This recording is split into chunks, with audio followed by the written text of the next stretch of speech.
הדובר האחרון שלנו הוא דוקטור מאיר סמרה מאוניברסיטת סידני באוסטרליה, ונושא ההרצאה שלו זה זכרונות בכתב של יהודים ממוצא עיראקי החיים באוסטרליה. דוקטור סמרה נולד בעיראק והגיע לאוסטרליה עם משפחתו בשנת 1956 והוא בן 5. הוא בעל תואר דוקטור באנתרופולוגיה חברתית מאוניברסיטת סידני באוסטרליה. עבודת הדוקטורט שלו עסקה בבניית הזהות של יהודים ממוצא עיראקי שחיים באוסטרליה.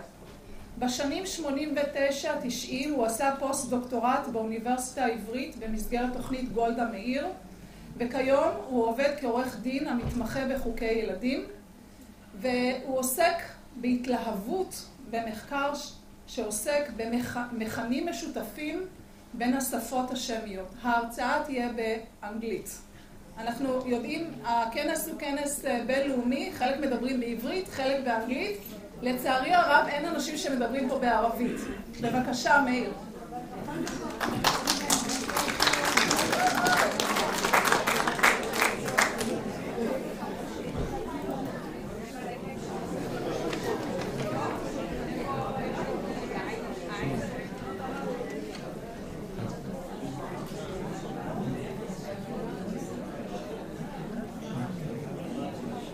First of all,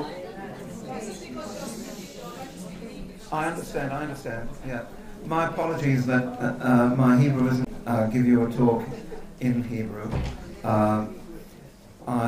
My language is English mainly, that is. I don't know if I could give a talk in Arabic completely, but that would be a possibility as well. Another reason that I need to make a kind of apology. This session as a topic is quite different, I think, from what my material is, as I'm talking about Jews of Iraqi origin who have come to Australia and who have written about their lifestyles and their life projects.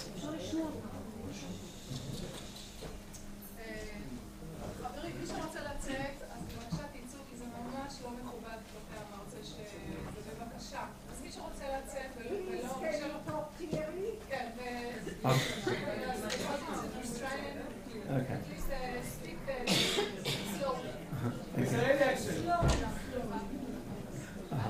Right. Okay, I'll try to speak more slowly. Thank you.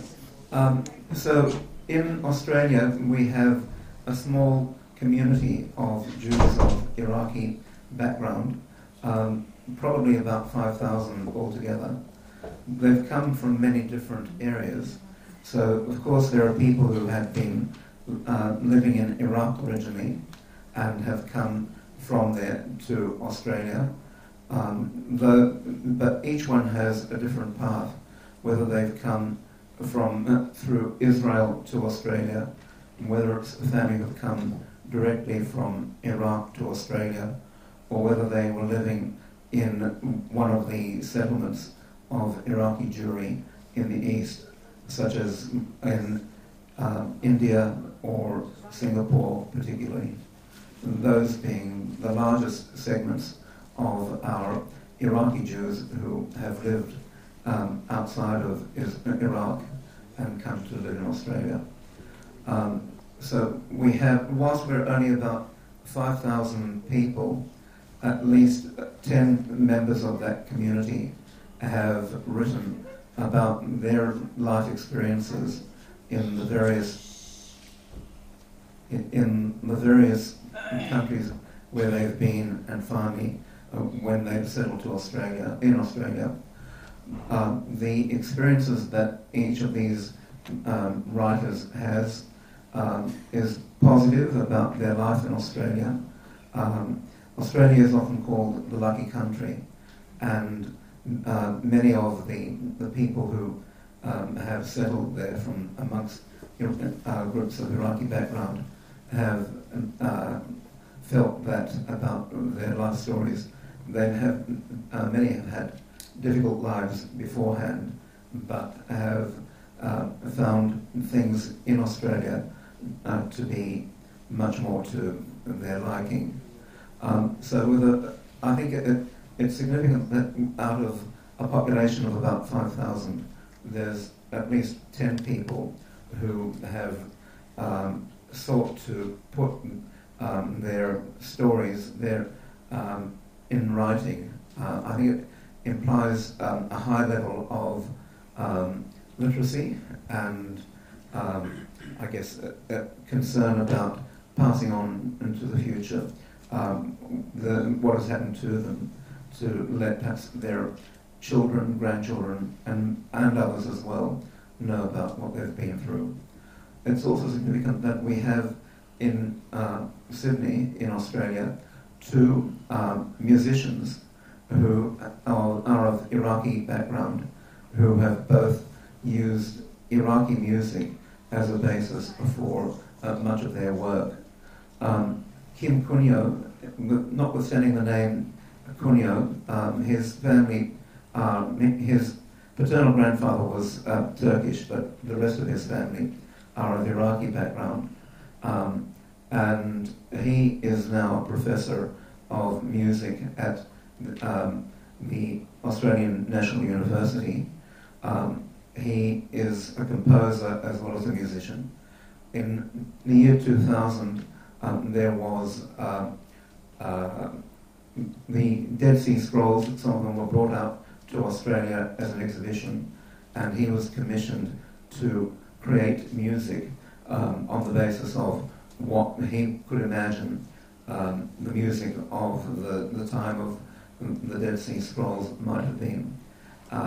He turned to his roots and used Iraqi music as a basis for trying to recreate the music of the Dead Sea Scrolls. Another person we have is George Mordecai, who is he makes his living as Hazan in a non-Orthodox synagogue, but he also has a great love for the music of his ancestors, and he's recently put out a record called Safra, which tries to suggest the music of his parents and his ancestors, Iraqi Jews who his father was born in Burma, his mother was born in Singapore, and the movements of the families across the various countries to Australia. This is what he was trying to capture in his record Sapphire.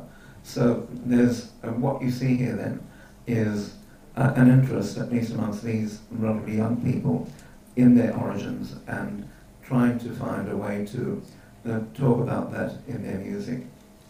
But with the people who have written books about their lives, as I've indicated, they are quite varied.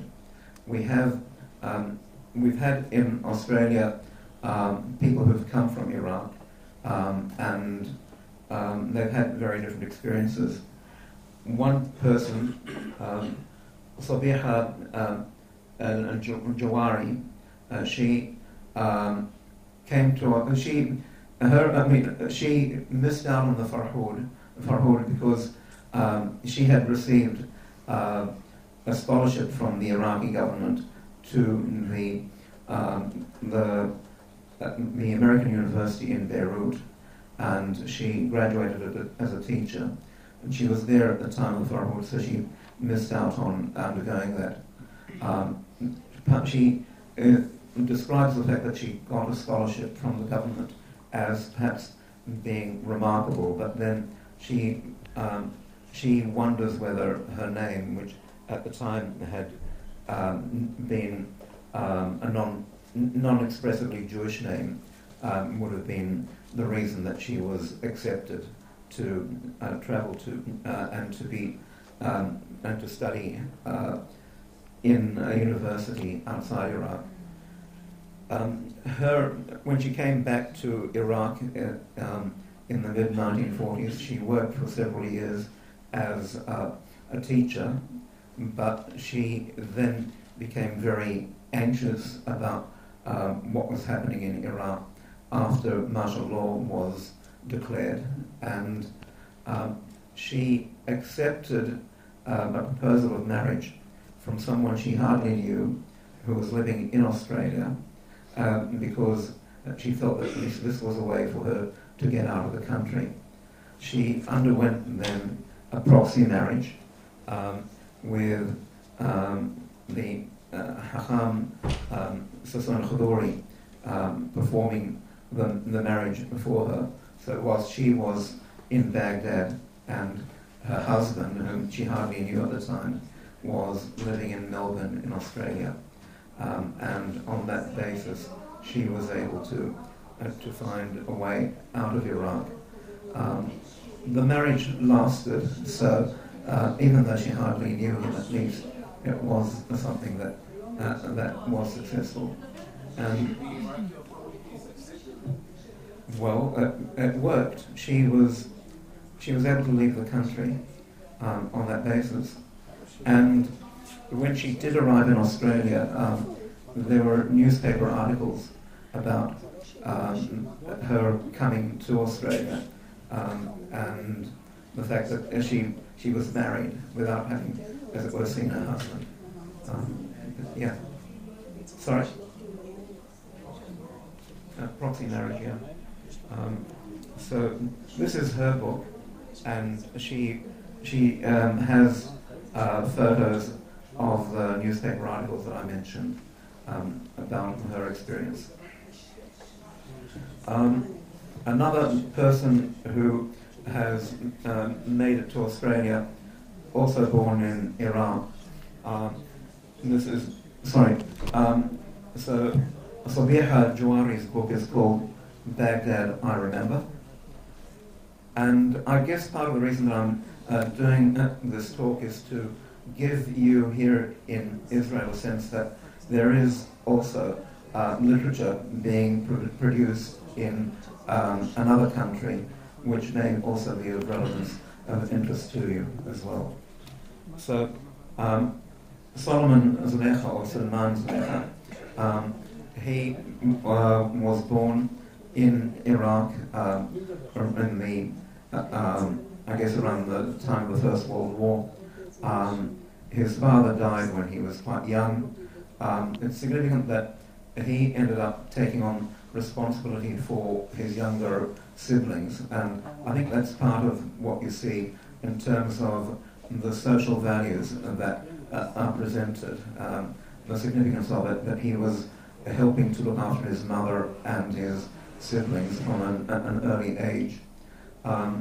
They were living in Basra at the time of the Farhud, and whilst we usually just hear of the Farhud as in happening in Baghdad, in Basra also there was at least some attacks of the Jews at the same time, perhaps stimulated by their experience in Baghdad, the experience that we had in Baghdad. His family then moved on from Iraq into Iran and then on to India. And whereas most Jews in India lived either in Calcutta or Bombay, his family went on to a place that's usually called Uti, Waterpalon, which was a hill station, a holiday place in southern India. The family became very big there. They had hotels, they had bakeries, they had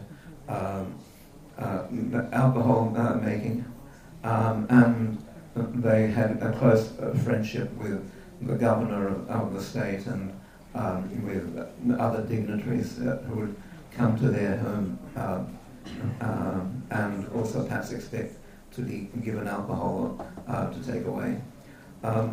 But that life for them came to an end when the Madras state, as it was at the time, decided to go dry, which means that alcohol became illegal, and therefore their business dried up, and yeah. And then they were able to move on to Australia, where they were able to work again and make another living. With this book, by the way, was written by Salman's grandson, who spent quite a lot of time talking to his grandfather about his experiences. There are fascinating aspects of their life when they were in India. For instance, that he was trading before they went to Oxion, and he was trading in whatever he could find that might be able to make money for them in Iraq. So one of the things that they were trading was razor blades, which they were buying in India and forwarding them on to Iraq at a significant profit. So they found different ways to make money and to live. His marriage is also interesting. He married a woman from a Khaduri family who were living in India at the time. There were, and again, she didn't really know him before the marriage was arranged. She talks about 3 men coming to visit her. One of them fat, one of them tall, and the third one black. And she ended up being married to the black man. I'm sorry, okay. I haven't got very far so far, but there are quite a lot of other interesting books. Perhaps I should mention then next a man called Marvin Cohen, who was born in northern Iraq in 1982, as I recall. I unfortunately haven't brought his book with me, but he was someone who came into existence after the majority of the Jews had left. When I asked him about why they didn't move out, he claimed that they had responsibilities there, including to look after the tomb of Nahum in Al-Qush, as you heard of the place earlier today. His life is quite intriguing because at a very young age he was jailed with his father. His book, by the way, is called My Salvation. He describes being jailed for about 5 years with his father when he was around 7 years of age. And I queried, why would they jail him with his father? And he said, it seemed so obvious to him. And he explained to me that for a parent, if they hurt the child, the parent would be likely to react. So they were assuming, of course, as a Jew, he was somehow in contact with Israelis and a spy, and therefore they were trying to get information from him. He was jailed again later in life himself, but he describes his mother was tied to the back of a car and dragged along the streets in Mosul. She didn't die immediately. She was still alive when they stopped the car, and she died then a few minutes later. His father, they shot him with 30 bullets, and they brought the body to the home, and they wanted 1 dinar for each bullet. His older brother, he was working in a company with a Christian partner, and they tied up the Christian to his chair and made him watch whilst they gouged out heart of the Jew. Too horrible. But he left Iraq in the time the Saddam Hussein. He was able to get out. So I can't remember the exact year. They were. It's still at the time under Saddam. Yeah, under Saddam. Marvin, Marvin, Cohen, and the book is called My Salvation. my salvation. He was in jail with a Christian priest who arranged for him to escape. The adventures that he went through are quite remarkable. He was accepted as a refugee in Austria and Germany. He found, when he was in Germany, I think, that he bought a Magen David, and when other refugees saw that, they beat him up, and that got into the newspapers at the time. He decided to come to Australia, but he did so with subterfuging, pretending that he was going on a holiday. And when he was on the plane, he tore up all of his papers and pretended that he was in the wrong place, that he was trying to get to Canada, and he didn't want to be in Australia. He was lucky that rabbis had been in contact with his contacts in Europe, and when he arrived in Sydney, he was quickly taken away to Perth, on their way to a detention centre further north. The rabbis were able to get hold of him in Perth, and he was released. There was, of course, significant curiosity and is it really possible that there is a Jew amongst these people who are claiming asylum from Iraq at that time? Of course, there were quite a few Christians coming out of Iraq, and there have been a lot of Muslims also, but a Jew seemed rather unlikely. So, 1 minute. Okay, I'll quickly, I suppose the most interesting of the books that have still got left is this one, my mother's spice cupboard. It's not a cookbook. It's actually a girl born in Australia whose parents had come from Bombay, whose grandparents had been from Iraq beforehand. And what you get in this book is 3 generations of cultural history.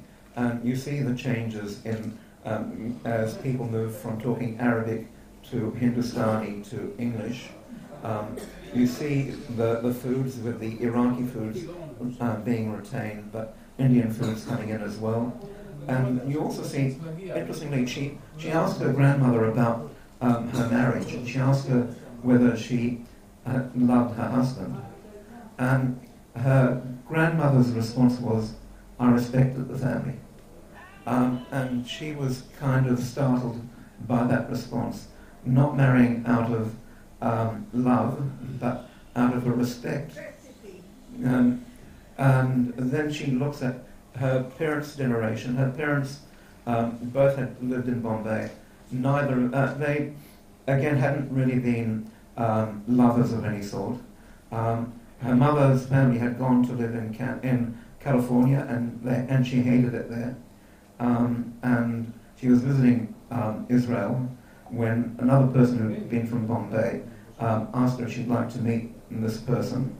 She knew of him because he'd been a madrich in Bnei and she accepted, and again she ended up marrying someone who she was welcomed by the family, but again not out of love. So she's seeing 3 generations of how the families have conducted marriages, each one changing over time till, I guess, what you can expect now, a much freer and a more love-based basis for marriage than the contractual situation that you had in earlier generations. Thank you. Okay. If anyone's interested anyway, I've got more books to talk about if you want. Sorry about that.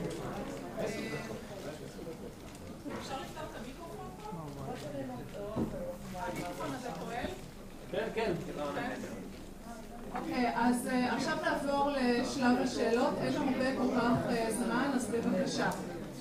אם יש למישהו שאלות לאחד בבקשה, פרופסור.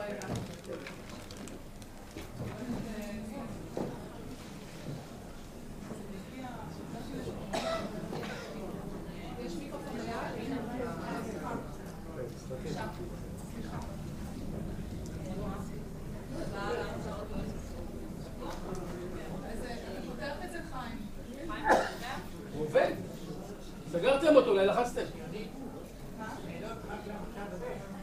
כן, רק למושב הזה, כל מושב יש שאלות. מירי, הנורה הירוקה דולקת? פתיחה, כן, ניבה. טוב, תדברי, בואי נעשות את הזמן שלי. אני לא רוצה לשאול, אני רוצה איזושהי אמה, אז אני מודה לכם על כל ההרצאות המעניינות, אבל אני רוצה לערער על התפיסה שלך, שכביכול הפרהוד היה אירוע נאצי, אני לא אגיד את זה לשופטים עכשיו, כבר נתנו מה שנתנו, אבל אני חושבת הם קראו שכן. הם קראו שכן, אבל אולי הם לא קראו קצת את ההיסטוריה של עיראק, כי למעשה העניין של הפיתוח של התפיסה כלפי היהודים נמשכה כבר זמן רב. המלך רזי בעצמו היה לו, שאתה יודע, מכשיר רדיו שהוא בעצמו דיבר דברים ופיתח את הדברים הללו. אחר כך, כן, ואחר כך הייתה קבוצת על פיתוח בבתי הספר, חינכו אותם על הברכיים הללו. סמי שוקת, שכתב את הספר המפורסם עדי הדפונה, שבו הוא דיבר על תעשיית המוות. בטח שאני חושבת שלמעט, לא צריך למעט לחלקם של העיראקים, אני לא אומרת שהם היו הכל בכל, אבל לפחות אפשר לדבר על שיתוף פעולה מאוד פורה בין הצדדים הללו, כמובן, אתה יודע, תרגום של פרוטוקולים של זקני ציון וכל זה, אז הנאצים השפיעו כמובן, אבל גם יש משהו לעיראקים עצמם לומר. כל התהליך הזה, דקה אחת, כל התהליך הזה בעצם התחיל לאחר מותו של המלך פייסל, שנכנסו 3 אלמנטים. מצד אחד הנאצים, הלאומנים הערבים והפלסטינים. זה לא רק, זה 3 אלה במשך עשור, והשיא של זה 41 של הפרעות. אבל בתקופה של גזי זה עוד היה, גזי בסך הכל היה 3 שנים. אבל אנחנו דיברנו כבר מ-32 התהליך הזה מתחיל. רזי נהרג בתאונה, נהרג ב-39.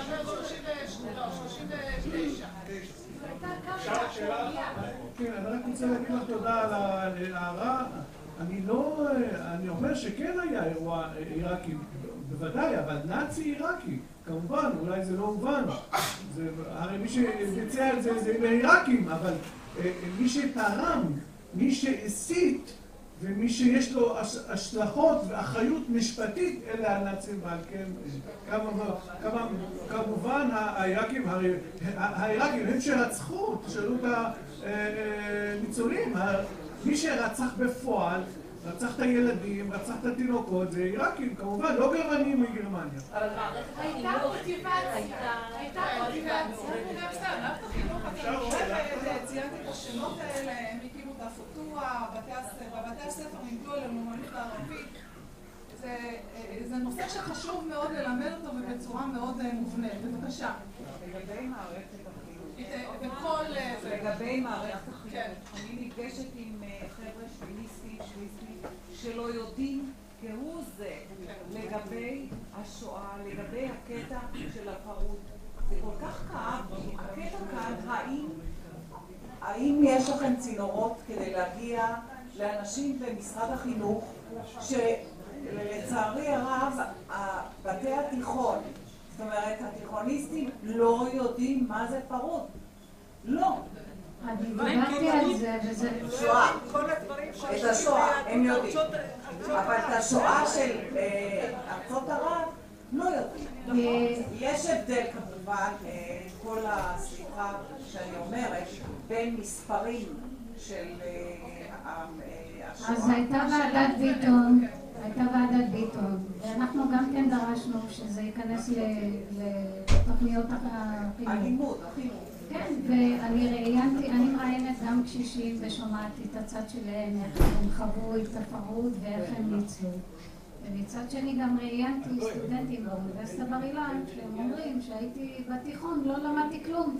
ואני כועס על זה, כאילו, זה מביא אותם לצערי, אם הם היום בגיל 30 מגלים מה שהם לא למדו במערכת החינוך. זה קצת מערער את האימון שלהם במוסדות, וזה חבל. כי אנחנו לא רוצים להביא עלינו חורבן בית שלישי. לכן, באמת, אני גם עושה פאנלים של ניצולי פרהוד, ומביאה את הקהל בקהילה, וגם מעודדת דור ההמשך שיגיע ויקשיב לסבים, סבתות שניצלו, מה הם ראו, מה לא למדתם, שישמעו את זה מעדות חיה. אז גם אני באמת ממליצה לכל אחד מכם פה, להעביר את המסר הלאה, גם אם יש לכם קשר עם העירייה, עם ועד הורים, תעשו אירועים בתוך המקומות שלכם הקהילתיים, שהם ייתנו אור על הדברים האלה שלא מספיק הרבה שנים לא קיבלו אור, לא היה זרקור עליהם. זה התפקיד שלנו, אין מה לעשות, מי יעשה את זה? הנה, אני עושה את זה, ואני, מה לעשות? אני גם בתוך הלימודים וזה, ואני עושה. אין לי ברירה, אין מי שיעשה. אני רוצה, שנייה, בבקשה. אני רוצה רק להעיר לשאלה שלך.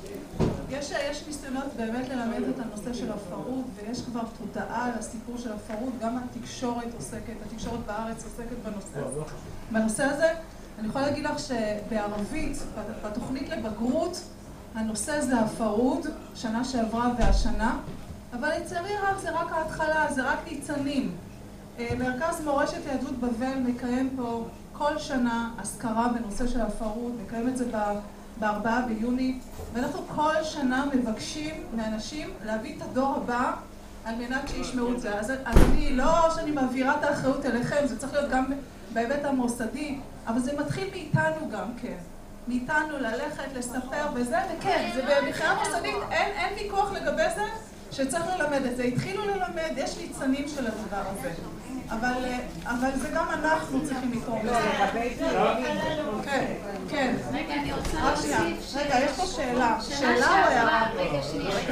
שנה שעברה אני עשיתי ביום השואה, ערב יום השואה, הבאתי פאנל של ניצולים מהפרהוד, ובשכונת תקווה באו מחדרה, באו לתל אביב. והאנשים רוצים צמאים לשמוע, אז תעשו את זה כל אחד, בכפר סבא, בחדרה, תעשו. כן, אבל זה צריך להיות גם מבחינה מוסדית, לא צריך להסיר את האחריות. עוד שאלה נוספת, בבקשה. שנייה, יש פה בן אדם שרוצה לשאול שאלה, ואני אתן אחר כך לדויד. דויד רוצה להעיר, אני רוצה שאלות. אני גם רציתי להעיר שכל מה שנאמר פה בסדר, צריך להעביר את הסיפורים האלה הלאה וכולי. אבל לא צריך להביא באותן פרופורציות את הפרהוד ואת השואה. לחלוטין לא. זה דבר אחד. דבר שני שאני רוצה להעיר, אסור לנו, אני כן, ההורים שלי הגיעו מעיראק, גדלתי במעברה, 10 שנים וכך הלאה. אסור לנו לפתח תפיסת עולם וגישה שנובעת מתחושת קיפוח, ולמה עלינו לא מספרים. צריך לעשות את זה בפרופורציות, בראייה שבעתיד אנחנו רוצים להיות חברה אחת, ולא כל אחד שישמור על הפינה שלו וילחם עליה. זה מה שרציתי להעיר. הערה במקום, דיוויד, בבקשה. אפשר להעיר משהו גם? רגע, דיוויד, ואחר כך האחרון, ואנחנו יוצאים להפסקה. רוצה להוסיף ציוני. לאט לאט התוכנית מתחיל להיכנס גם לאוניברסיטה. זה המקום האחרון הקשה. באוניברסיטת תל-אביב, בבן-גוריון, וגם בתל-אביב, במושב דהאן, יש תוכנית לתרבות של יהודי מדינות ערב. אבל אנחנו צריכים לזהר מזה, בגללם לפעמים לוקחים זה מהצד, כמו אמרנו, צד הפלסטינאים, מכניסים את זה בתוך התוכנית, אוקיי? וזה חשוב לדור השני, דור ההמשך, ללכת לאוניברסיטה ועושים מחקרים על יהודי עיראק, על יהודי מדינות ערב, וככה לאט לאט יהיה דור חדש, הוא מבין בזה וגאה בזה. אוקיי, מאיר סמרה מאוסטרליה רוצה לספר, סליחה בבקשה, מאיר סמרה מאוסטרליה רוצה לומר גם על הפעילות שהם עושים באוסטרליה בתוך הקהילה בנושא הפרהוד, בבקשה. למה הם לא באים לישראל? תשאלי אותם. כי אוסטרליה מדינה יפה. הייתי באוסטרליה לפני חצי שנה, תאמין לי. הם חיים בזה וחיים נהדרים, לפעמים טוב קצת לצאת מהלחץ שלנו. Okay. I was just telling Tsioni that we also commemorate the Farhud in Sydney every year. We did that the first time at the 70th anniversary. For the last 4 or 5 years we've had a commemoration around the 1st or 2nd of June. We had about over 200 people who turned up last year, but at the time we also showed the film Remember Baghdad, and so it was it created quite a bit of interest. We do that in the Safari Association of New South Wales, along with the New South Wales Board of Deputies, Jewish Board of Deputies. We do that jointly. Also, for the last I think 3 years, we have been having a function around the 30th of November each year to remember not just what happened to the Jews of Iran, but also to other Jews from the Arab lands and Iran.